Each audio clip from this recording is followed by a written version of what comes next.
The information provided in this podcast is educational and not intended to diagnose or treat medical conditions. Dr. Doni Wilson struggled for decades to solve her numerous health issues and heal her body. But with focused determination, she healed herself.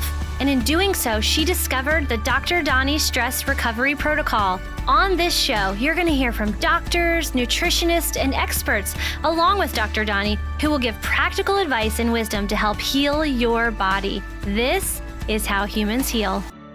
Hi and welcome. I'm very excited to introduce you to Dr. Joan Rosenberg today. She is a psychologist and has been working in the field of psychology for 45 years. She's been a psychologist for over 30 years. And in that time, she has developed her own unique perspective and way of looking at what we experience in our mental health, I guess I would say. And it's just so helpful with your experience. Thank you so much for being here, Dr. Rosenberg, to share with us. It's a pleasure, Doni. Thank you so much. Yeah. I think that for a lot of us, our mind can overwhelm us. You know, it can feel like the mind is just running its own direction and pulling us along behind it. And to have someone like you who's been studying this and helping people, because not only have you been researching and writing, but you also still see clients. Is that correct? That's absolutely correct. Yes, I do. Yeah. So like you're just in this, just dove in and been doing this basically your whole life. And to be able to share that with people and help them understand their own selves, I think is invaluable. So maybe start by just telling us, I mean, how did you learn at such a young age that this is what you wanted to do?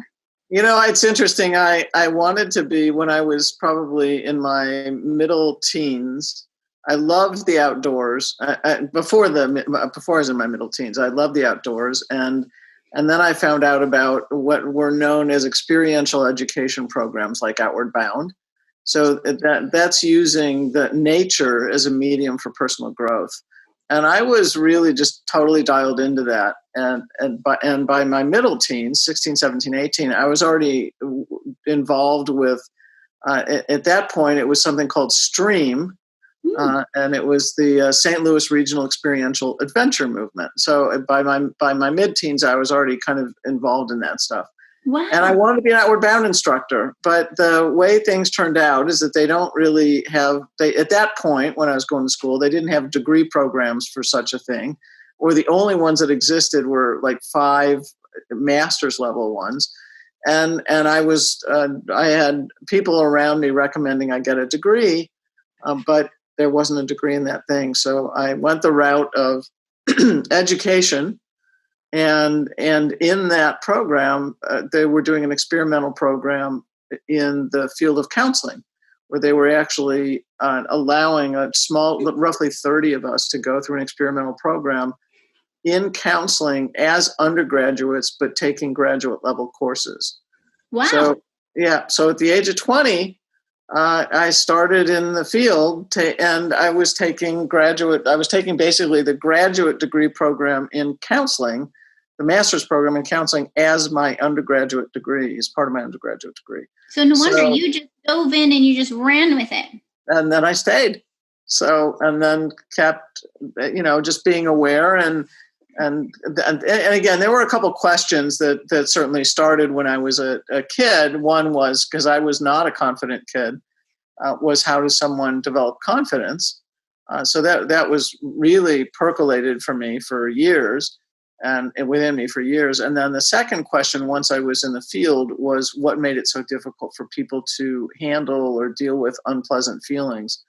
And so those two questions just kind of kept sifting through my brain. And over time, what I realized is that the answer to the second question about unpleasant feelings actually answers the first question about confidence. So, and I think I think the fact that you stayed in this long and worked with this many clients and kept asking that question, that you were able to solve it. So now I'm so excited for you to share with us, what is it? Not only how do you use it clinically, but how can people apply that in their lives on their own already, even today. But tell us more, like, where would you start in terms of, maybe just describing the unpleasant feelings and how that, where that brings us?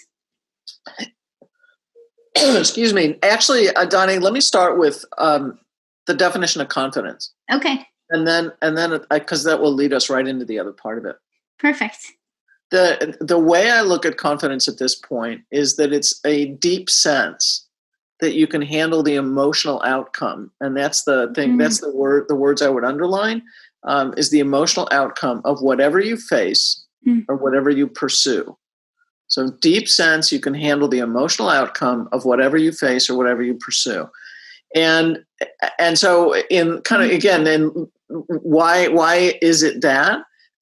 Because I found that people wouldn't feel capable in life unless they could handle the undesired emotional outcome of whatever would happen in life. Yeah, it's interesting that when you can look at it that way, like we almost have to stand back enough and observe ourselves enough to say, like, say if I'm not choosing to do something, why am I not doing that thing? And then look at, and I think you'll probably speak to this a bit, but most of us might first identify anxiety. Like I feel fear about choosing this. And maybe that's stopping me. Is that what you mean? Like looking at what are those feelings that stop us from? Yes, but I don't include anxiety or fear, and we can talk about that later. Perfect. But it goes even deeper. You go to the feelings even underneath that. Exactly. That's, yes, definitely. So what feelings are those? Or tell me, what feelings are those? So I talk about 8 feelings in the work that I do, and I call them 8 difficult feelings, 8 unpleasant feelings. They're not bad and they're not negative because they're actually there for our protective purposes. So I never label them that way. And I really encourage people to use a different kind of label for them than bad or negative. So the 8 feelings are sadness, shame, helplessness, anger, vulnerability, embarrassment, disappointment, and frustration. Those definitely feel deeper than fear. Like it's almost... Yes. We might even fear embarrassment, would you say? Or I wouldn't use the word fear. You just would take it out of the equation altogether. Take it out of the equation, and I can explain. Let me explain that. So we'll wander a little bit. Why do I not use fear and anxiety? I don't use fear because if psychology broadly defines fear as danger in the moment right now. So if you're not facing a lion or a tiger, or you are not literally in danger or facing life threat, then stop using the word fear. Because when you use that word, you sort of activate it within your system. The words we use make a difference in terms of how we feel. So if you think about fear, you're actually activating your stress response. Absolutely, at some level, it might be a low level, but you're still activating something that's in line with that. And so if you're not in danger in the moment right now, then please stop using the word fear. So what's the next most logical outcome? That's to use the word anxiety, and anxiety actually fits. And again, from psychology standpoint, anxiety would be diffuse apprehension, so kind of a broad concern, if you will, about some bad event happening in the future. And then you're also anticipating a bad outcome to that, or an undesired outcome to that bad event. So does that fit? Yes, it does. But if I were to ask 10 people what they meant by anxiety, I would get 10 different answers. Yes, so I'm sorry? I find that too. Right. Everybody experiences it differently. Right. So for me, clinically, when I was trying to work with people, that was just way too vague. It meant, in other words, it meant nothing. Well, and it sounds like when we're in an anxious state, we're essentially spinning our wheels. Right. So if we go back to the eight feelings or feeling states that I described, then the next most logical to follow would be the word vulnerability. So it turns out that many times when people are describing feeling anxious, what they're really feeling is vulnerable. So what's vulnerability? It's this sense that you could be hurt. I think Right? that's really important, Joan. I definitely feel like we avoid vulnerability, right? Like, or how can a person, if they're not familiar with that feeling of vulnerability, how do you help people get in touch with that?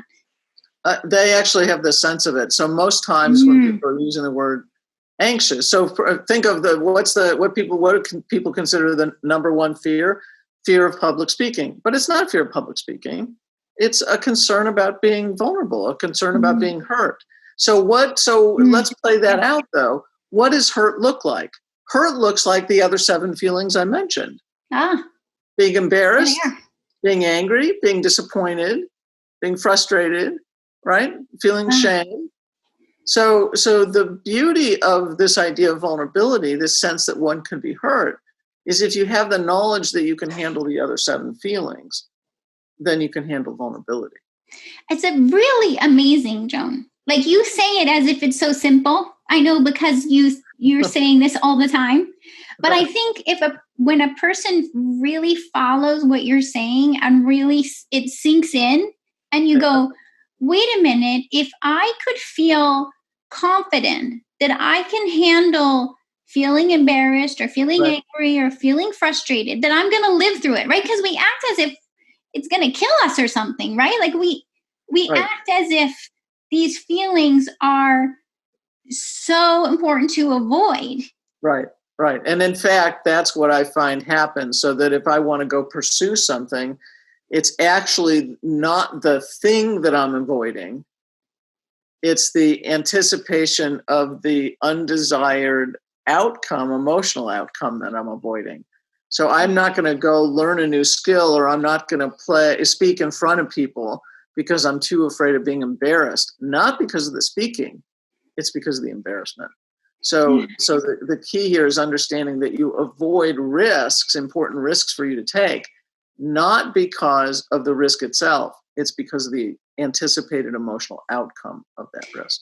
Now, why do you think that that's true for humans? Why do you think that? Is there a reason that that's developed that way? Or I don't think most of us are trained in feelings. I just don't think that we're taught at an early age to actually experience and manage them well.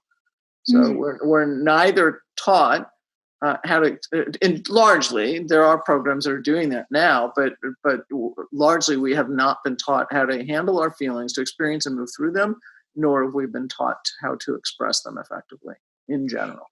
So what can you, is there something you can teach us now? Kind of, even if this, what you're saying makes me think, could it even be part of elementary school or parents teaching their children? But absolutely. For those of us who are adults now and we haven't had this training, where do we start? How can we start to get more confidence and more comfortable with these unpleasant feelings? Well, if we step back, if we're in adulthood and we step back, it would be recognizing that we've already been through all those feelings, in essence. And if we've already lived through them, we can live through them again. We may not want to, but on a day-to-day basis, we're going to experience a range of those feelings. So one way is to just go, I've already lived through it, I can do it again. But the other is that I teach people it's a method, a simple method, if you will, that's tied to in my mind, kind of a simple formula. And the formula is 1 choice, 8 feelings, 90 seconds. Okay. So how does that break down? So what I'm asking people to do is to choose. So what's the choice? It's awareness as opposed to avoidance. Now we can get into avoidance through social media, food, sex, pornography, shopping, working. What's that? Working. Yeah. There's screens, all sorts of screens, at TV. So just understand that there are, I think, better than 30 plus ways for us to distract ourselves from our feelings, basically. From our feelings, from being in an aware state about our feelings. So the key is to move away from the avoidance and to lean into awareness. And so what does awareness mean? I'm inviting you to be as aware of and in touch with as much of your moment-to-moment experience as possible. So choose awareness. That's the 1 choice, awareness. The second is the 8 feelings. Now, I've named them already, but the 8 feelings are sadness, shame, helplessness, anger, vulnerability, embarrassment, disappointment, and frustration. And why those 8?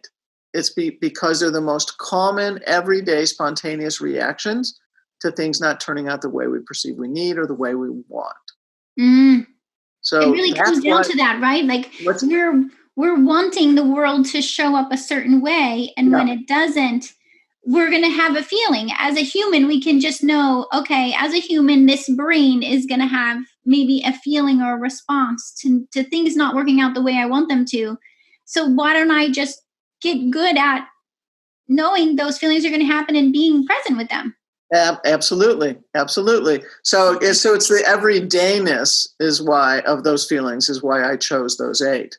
And okay. I've already explained why not fear and why not anxiety as 2 instances of ones that I said no to. Well, when my understanding from what you described is that they are just not specific enough, and really they're just covering up this other 8 that's underneath. 100%. You nailed it. You absolutely nailed it. That's exactly why. Yes.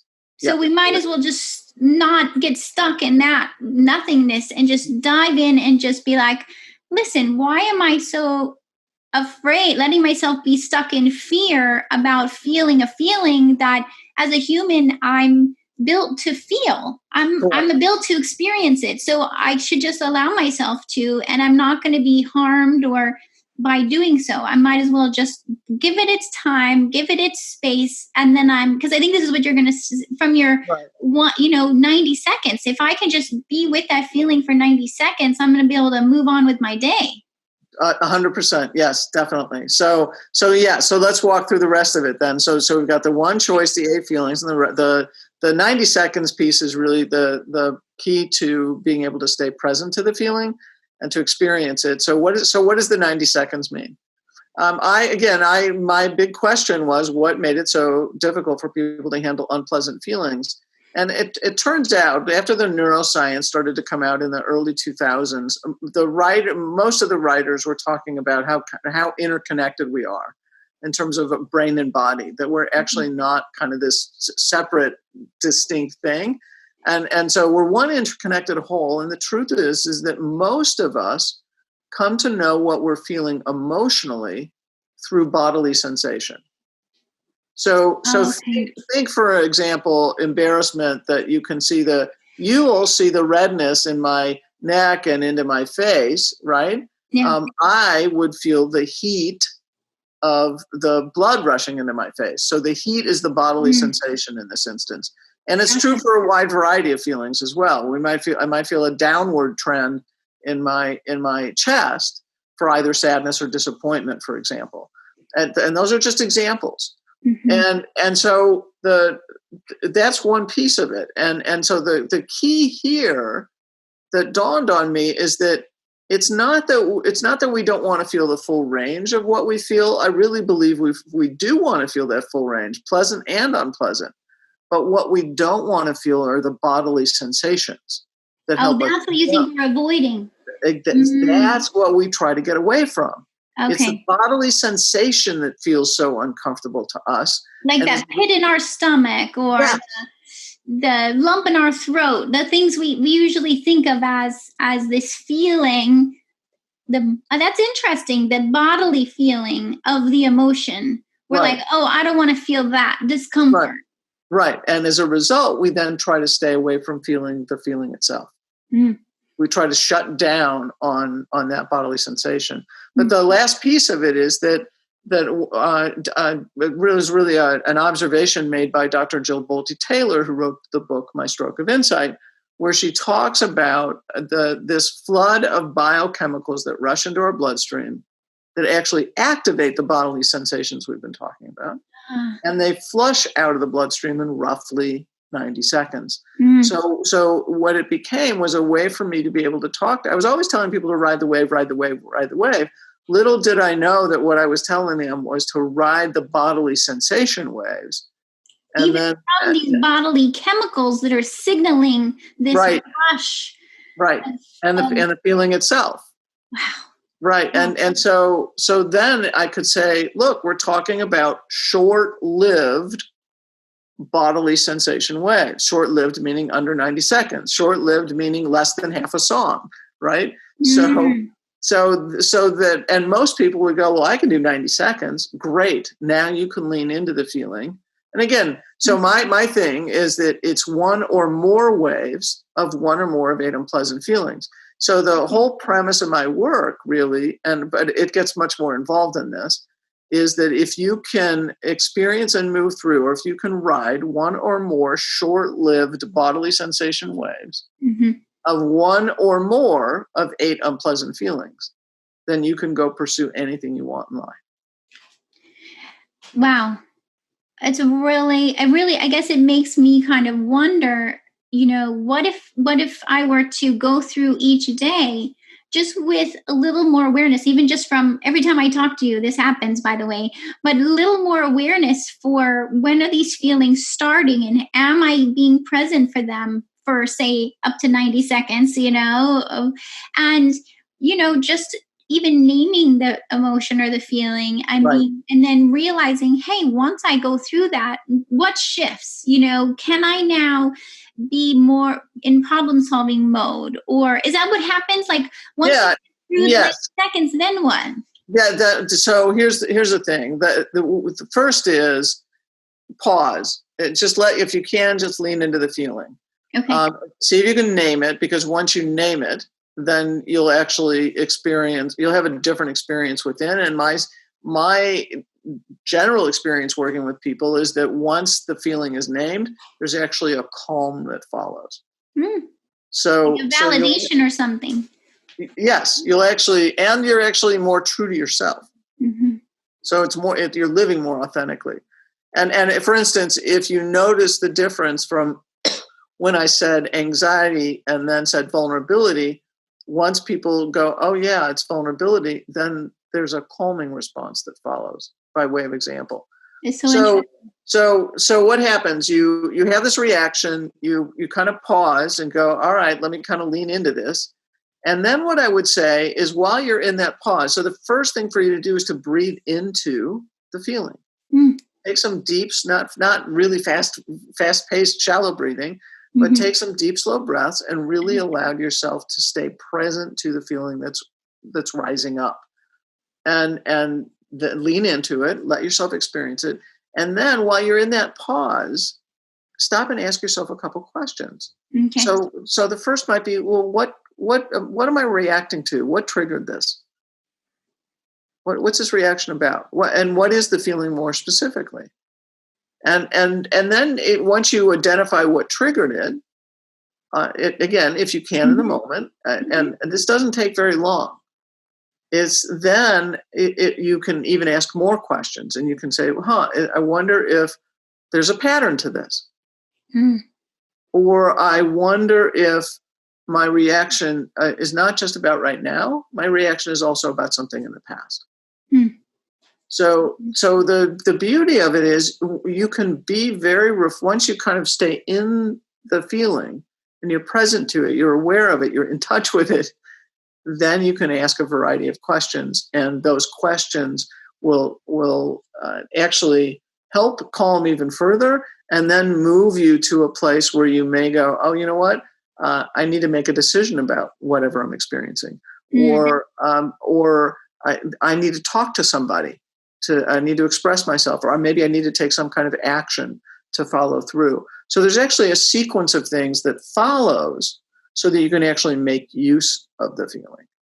Because otherwise we might just try to distract ourselves from it and miss this whole opportunity. It really looks, from the way you're describing it, it looks like an opportunity to connect with oneself, to know oneself. Yep. And to acknowledge, even if you end up realizing, oh my gosh, this feeling I recognize it as something related to something that happened in my childhood, or maybe this is a feeling I have often, and maybe that's, maybe there's something I can do to help myself just be present with this, and to now look at my situation, whatever the situation is, and kind of have a different perspective on it, and realize, hey, maybe I want to choose differently or express myself differently to potentially shift the pattern, would you say? Or yes, absolutely. Okay. Absolutely.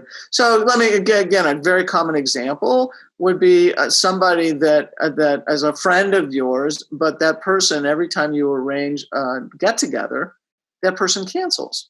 Mm-hmm. And now it's like the 17th time that person is canceled. Oh my goodness. So not only do you get disappointed repeatedly, you might go, you know what?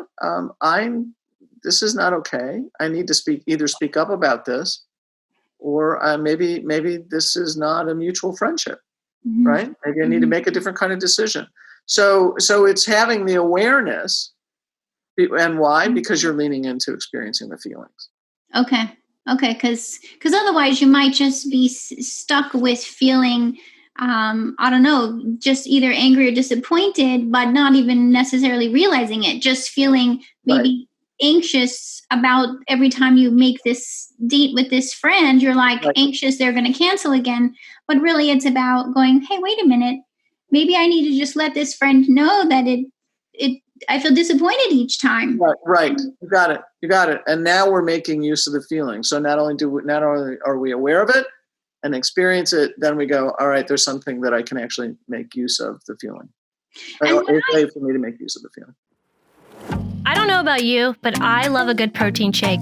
The problem was I had a hard time finding one that fit my dietary restrictions, had the right nutrients, and was able to support my weight loss. But after years of researching, Dr. Doni has developed a protein shake that includes the protein and nutrients found to be the most effective for me, who wanted to optimize my weight, metabolism, and digestive health. And now we have Dr. Doni's pea protein nutritional shake. The best part is it comes in 2 flavors, chocolate and vanilla. It's vegan, gluten-free, non-GMO, and not to mention delicious. It mixes easily in liquid, and it's formulated for optimal intake of protein, vitamins, minerals, and fiber. And I love that 20% of the proceeds contribute to cat rescue and care.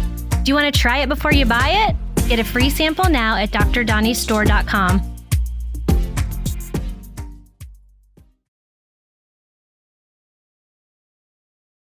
I realized too, when I've talked this through with you before, I started realizing that, and I know you talk about this in your book. I want to share about your book here in a second, that the more comfortable I get with, hey, it's okay to feel disappointed. Then I feel more confident expressing when I feel disappointed. And the more comfortable I get with feeling and expressing my disappointment, then I become a better friend because I'm more able to be present with someone else's disappointment. It's like the more comfortable we are with our feelings, the more comfortable we can be being present with someone else feeling those feelings. 100% true. Yes. Which can make a huge difference in our relationships and our work and everything we do. Because not only do we become more true to ourselves and live more authentically at that point, not only because we're experiencing it, but we're taking the next step to express it. It actually then is an invitation to deepen a relationship with whoever you're in relationship to, and whoever you're starting to express yourself to. Then it's an invitation for actually a much deeper and closer and warmer, more loving relationship. Like I might even say, what I noticed was if another person is experiencing anger, right? And in the past, when that person was feeling angry, that might trigger me. Like I might then get triggered by them feeling angry, feeling like I did something wrong or whatever. But when I started to realize, hey, this person's just experiencing anger, and maybe they need 90 seconds or more to kind of like be present and have someone be present with their experience of anger. And I don't have to be responding to that. I can just be present. Right. And the more I'm able to be present with that person's anger or sadness or whatever feelings, then it just shifts the whole dynamic. Now they feel like they were heard and they were supported.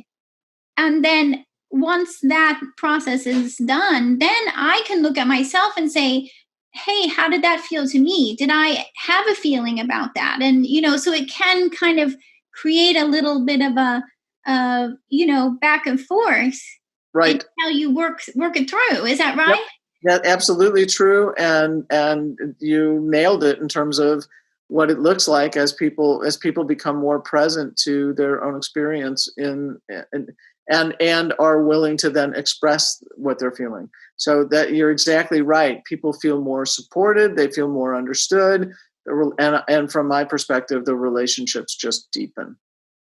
Well, and I even see this even in yes, in relationships, close relationships, like, say partnerships, or even in parenting and child relationships, or but also what comes to mind is even like in customer service, Yes. If a customer has a feeling of disappointment, let's say about something that occurred, that's kind of what we think of as customer service, right? It's just being able to be present with that person's disappointment and them to express it without it necessarily meaning that it's the end of the world, or the end of the business, or we tend to make things bigger in our minds than they really are, right? Right. And my experience, generally speaking, Doni, is actually to respond to the feeling first. So if somebody came, like you're working in a business or doing something, and somebody comes and says, "Hey, I don't like the way this worked out, or such and such happened, and I'm disappointed," then your first response as the listener is actually to respond to the feeling and to go, "I get that you're disappointed. I'm sorry that that's occurred." So you respond to the feeling first, and then you go to the problem solving, not the other way around. You don't try to problem solve by just running past the feeling. I'll give you actually a really good example. I was talking to a physician recently who had an experience with one of her patients.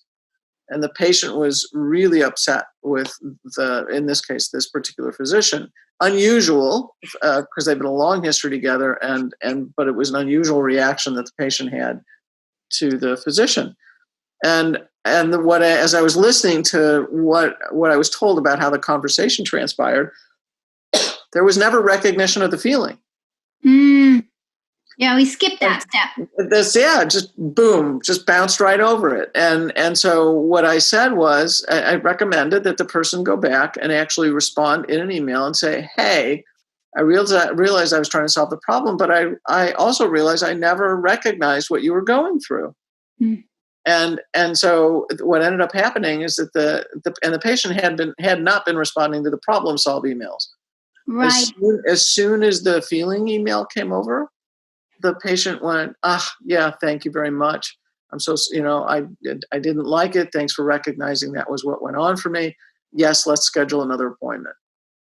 And I think that sometimes as either professionals or I think a lot of it is just as humans. Because I could explain this as being a parent or being like we hesitate to say, "I'm sorry." I think maybe also because we're trying to avoid an unpleasant feeling. Is that right? That would fit. Sure. It's embarrassment. Something got missed. Right? So there we go.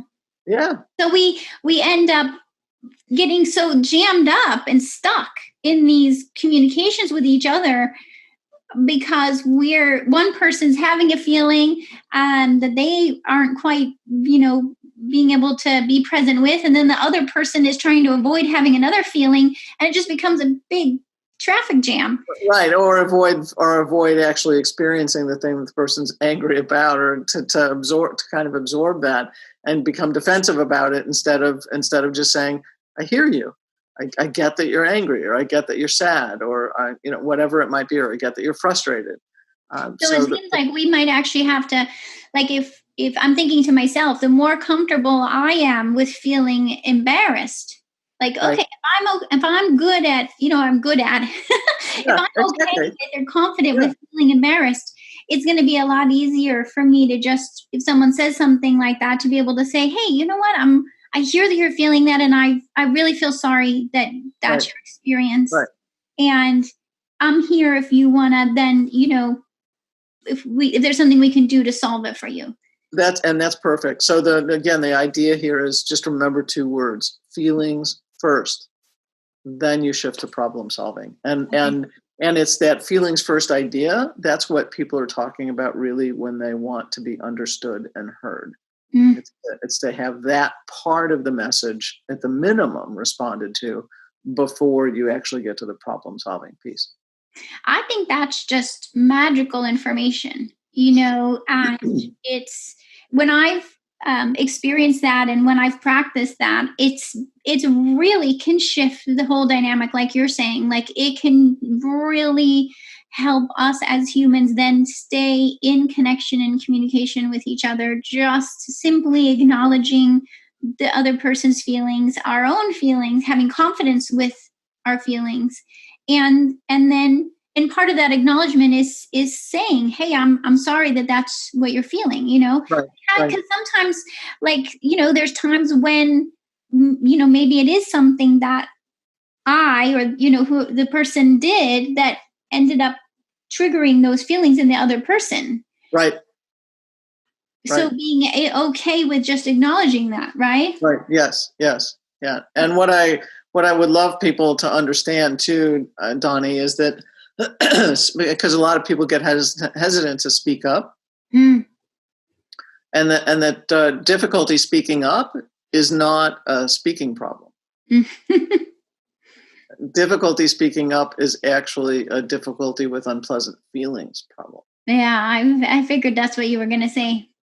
And it just, so if you notice that about yourself, if you notice that you maybe keep ruminating, like, I wish I could say, or I want to say, or I don't know what to say, really, you could say to yourself, maybe just find some space to practice feeling these unpleasant feelings yourself, because then you're going to be a lot more comfortable when someone else has those unpleasant feelings and how to be present with them. Right. I think that's amazing. I mean, just think how much could shift in our world if all of us had this knowledge and we're practicing this. It could just have so much, I think, positive ripple effect. Right. So the idea then of speaking up involves not only experiencing the discomfort of my own emotional discomfort, it's experiencing the discomfort of someone else's emotional discomfort simultaneously. So it's not that we're hesitant necessarily to talk about the facts of something that we want to tell somebody.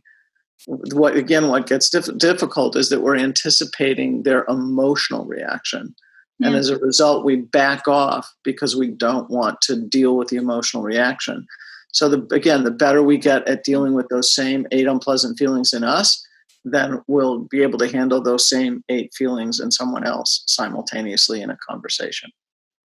Now, how, with everything going on in the world recently with this pandemic, how are you finding that this model fits with this real life thing going on for everyone? Well, it fits 100% in so many different ways. The first is to understand. I mean, the way I look at what's taken place is that we are in a time of profound loss and grief.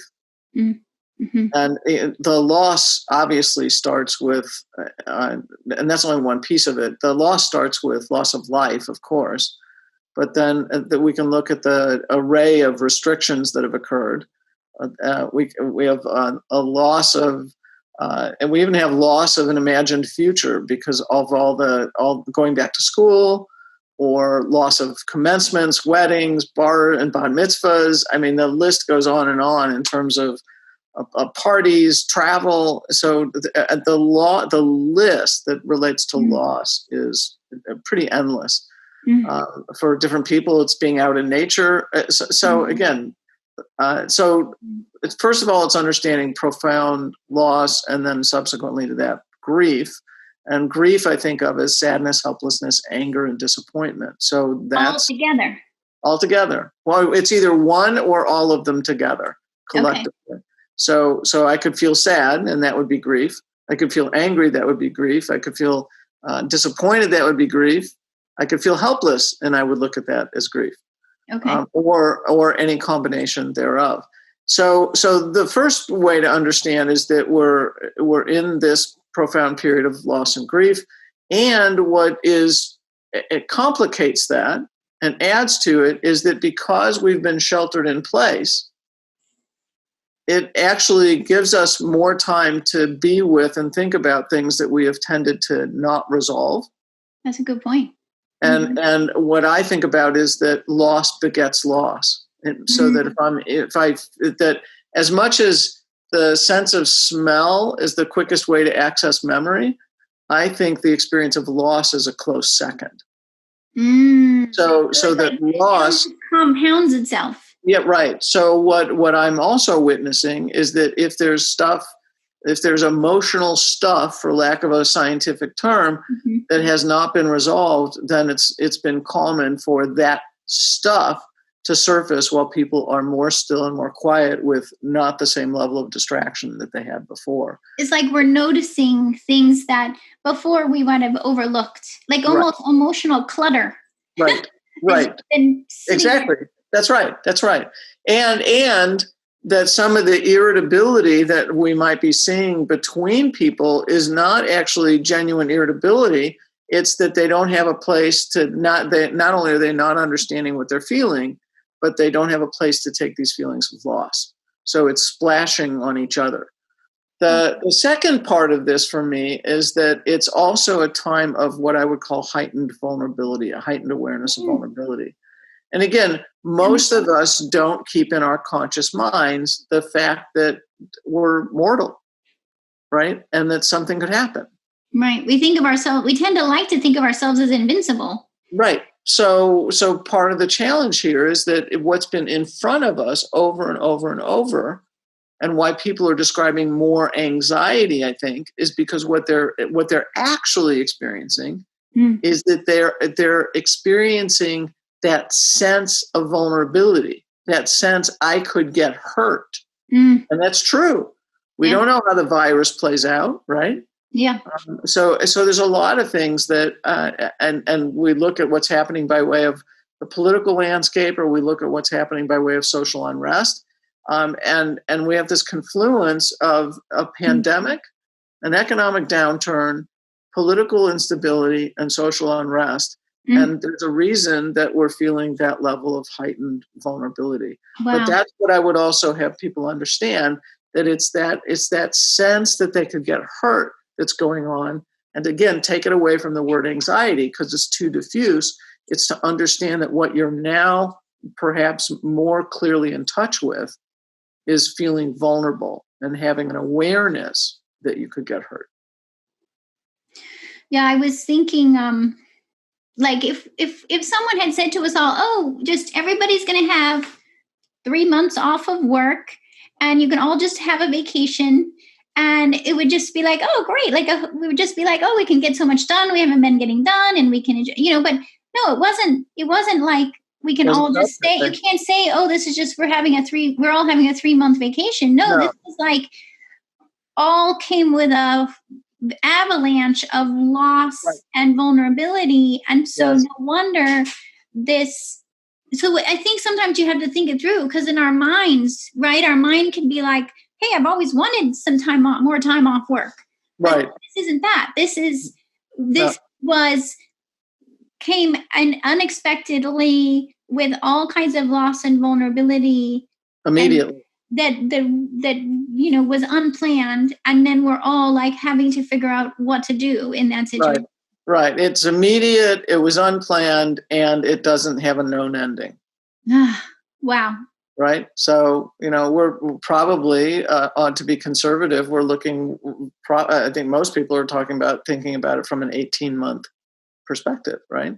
Wow. So, I mean, I know some businesses are not going back to work for another year. Wow. Like they're not going to ask people to come into the building for another year. So this is just, especially in our lifetimes, this is not something we've known how to do it. And I think it's, even if we look back in history, going through a pandemic now is different likely than it was when the last one was. Definitely. Absolutely.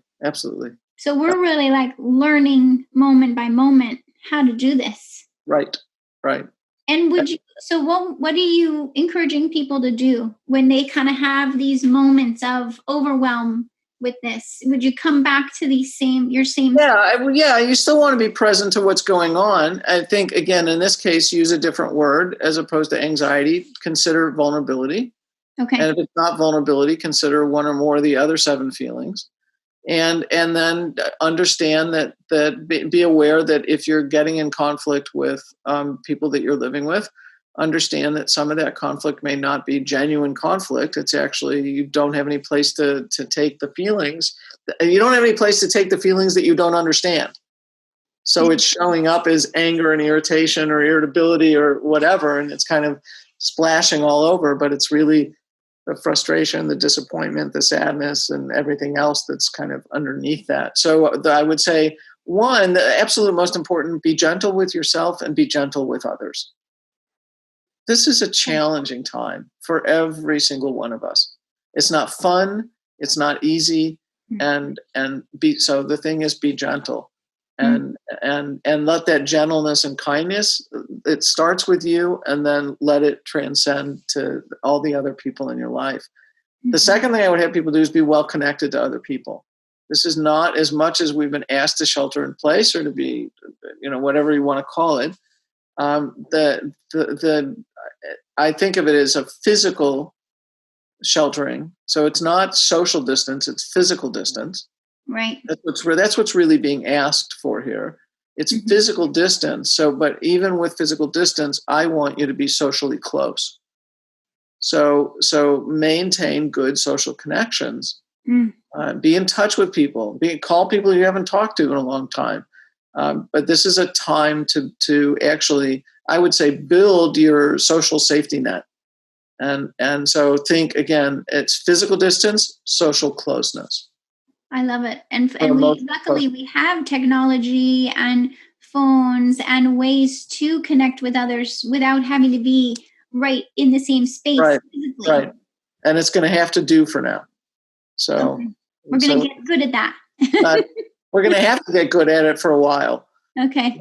Yeah. Well, and I also had a thought, like when a person, say, starts to implement your approach, which I mean, they can get your book too, right? Like they can order it online, or they can order whatever they get audio too, right? Yeah, no, it's yes, it's audio, it's Kindle. In fact, the Kindle for the moment, depending on when people are listening, is they marked it down 85%. So you can get it almost for nothing. $4. 90 Seconds to a Life You Love. Yeah, this is the book. So, love it. Yeah, 90 Seconds to a Life You Love by Dr. Joan Rosenberg. Yep. And you can start to listen to it, read it. What I'm thinking is that sometimes the other people in your environment may not be totally on the same page. What do you experience? What do you tell people? Just work on it yourself and let people experience a different you? Or how do you start to implement this when maybe others in your life are not quite at the same place of interest in this? My thing is start with it yourself.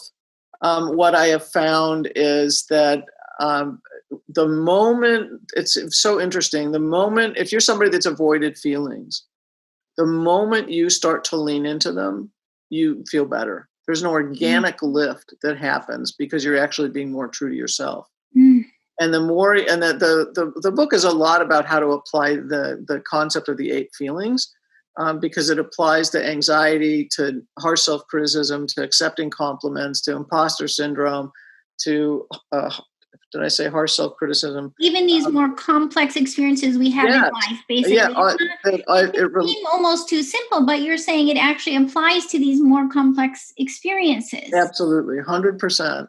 And so the thing is, experiment with it for yourself. And what I have found is that once you start to be aware of what's happening for you, you see it pretty quickly in other people. And then what's happened is that people have been going, you got to get this book, and which is sweet, which I very much welcome. For instance, even yesterday, I went on. I have an Instagram account. I have 4 social accounts, and I went on Instagram, and there was an African American man who was posting a video, and it was actually a lengthy video, talking about my concepts that relate to vulnerability. Wow. I talk about non-conscious vulnerability and conscious vulnerability. And he was just relating that to his experience and how he had used those concepts centered around vulnerability to actually decrease his use of watching TV and to lighten an experience that he was heavy with the vulnerability and his own mortality. Wow. And once he was aware of what went on, he could actually kind of release that. So again, here's the personal application. Wow. And then a sharing of it. So and then what you'll find is that you start to have a common language around this stuff, and then there'll be a community. You can kind of learn together. Yes. And so people can connect with you on Instagram and Facebook and the other social media. Yeah, there's a Love My Life book on Facebook, the Instagram, social media, LinkedIn, and Twitter. Okay. And so they can get these kind of little reminders from little bits of Dr. Joan on your social media. And then I hear you're making a course so people could connect with you online and really. Yes, yeah. I'm working on an online course, and my goal is really for that to be out and available in the fall. So yes. Wow, because if someone really wants to learn how to implement this with your help in the course, that will be instrumental. And do you also train other practitioners? I do. That's not, at this point, it would be individual. The next step past the online course would actually to do some kind of practitioner training. And there's a number of people that have been asking for that. But because I mean, that's to think that this could be, this could just really help so many people. So I have this vision for your work to just be able to be shared in many ways so that many people can access this, because to think that something so profound and it's one of those things that is right in front of our face this whole time, but we just keep looking past it, right? And then we just, all of a sudden you go, wait a minute, if I just can, realize that as a human, I'm going to have these emotions and I might as well get comfortable with them. And then all of a sudden these possibilities open up in your life, in your connections, in your work. Right. That's amazing, Joan. Yeah, no, thank you. I mean, my whole thing, Doni, with that is that one's ability to both experience and express feelings is not only liberating, but because you're able to use your voice and again, from a positive, kind, and well-intended place, but that when you're able to also then express yourself, it not, again, liberating as it has to do with experiencing the feelings, but leading to limitless opportunity because you can use your voice and either state what you need or ask for what you need. And so, or state what you're interested in. Mm-hmm. So if I share an aspect of my dream and you happen to know somebody that can help me with that, now just the fact that I've expressed something leads to opportunities that I couldn't even predict. So think of the ability to experience and express your feelings as both liberating and leading to limitless opportunity. Wow.